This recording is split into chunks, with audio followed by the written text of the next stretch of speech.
Good morning बच्चों, कैसे हो सब। आशा करती हूँ आप सब घर पर ठीक हैं। कोरोना वायरस के चलते मैं आप सभी बच्चों को कहना चाहती हूँ कि कोई भी अपने घर से बाहर न जाएं। अपने फेस पर मास्क अवश्य लगाएं और कुछ समय बाद अपने हाथों को ज़रूर धोएं। अगर आप किसी से भी मिलते हैं तो कम से कम 1 मीटर की दूरी बनाकर रखें। घर पर ही रहें, सुरक्षित रहें। आप सभी का नैतिक शिक्षा की क्लास में स्वागत है। लेसन 8 आज्ञा पालन। बहुत समय पहले अयोध्या नगरी में एक राजा हुए थे जिनका नाम दशरथ था। उनकी 3 रानियां थी, कौशल्या, कैकेयी और सुमित्रा। काफ़ी समय बाद तीनों रानियों ने पुत्र रत्नों को जन्म दिया। कौशल्या ने राम, कैकेयी के भरत तथा सुमित्रा के 2 पुत्र लक्ष्मण और शत्रुघ्न हुए। राजा दशरथ के चारों बच्चे जब थोड़ा बड़े हुए तो उन्हें पढ़ने के लिए गुरुकुल में भेज दिया गया, जहाँ थोड़े ही समय में चारों राजकुमारों ने सभी विद्याएं प्राप्त कर ली। गुरुगृह परदन गए रघुराई, अल्पकाल विद्या सब पाई। थोड़े ही समय में उन्होंने विद्या प्राप्त कर ली। जब राजा दशरथ बूढ़े होने लगे तब उन्होंने सोचा कि क्यों न बड़े बेटे राम को युवराज बना दें। राज तिलक की तिथि घोषित हुई। शहर को फूलों और तोरण द्वारों से सजाया गया। इसी बीच राजा दशरथ की छोटी रानी कैकेयी नाराज हो गई और कोप भवन में चली गई।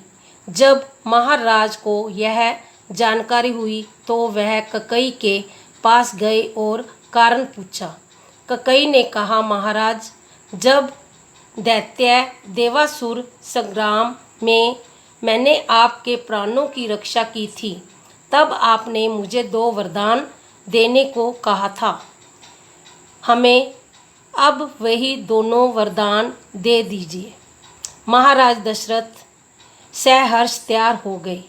कैकेयी ने कहा, एक वरदान से मेरे बेटे भरत को राजतिलक और दूसरे वरदान से राम को 14 वर्षों का वनवास दे दीजिए। राजा दशरथ ने एवं मुस्तु कहा और मूर्छित हो गए। जब राम को यह समाचार मिला तब राम सहर्ष वन जाने को तैयार हो गए। उन्होंने कहा कि पिता की आज्ञा पालन से बड़ा कोई धर्म नहीं है। कुल गुरु, मंत्रियों तथा अनेक सगे संबंधियों के समझाने पर भी वह नहीं माने तथा वन चले गए।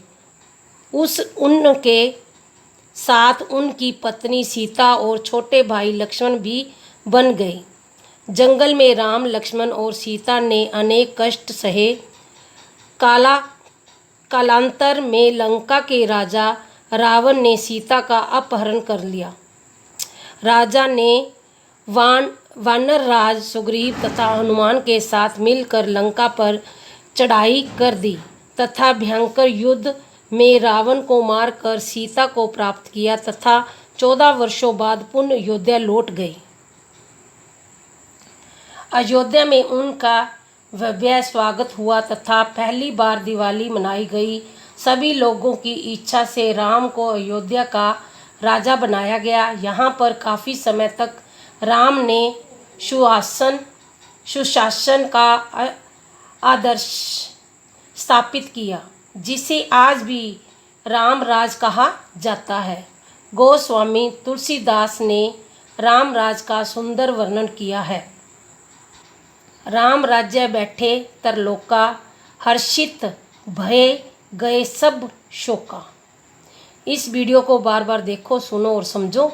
जो ना समझ में से पूछ सकते हो।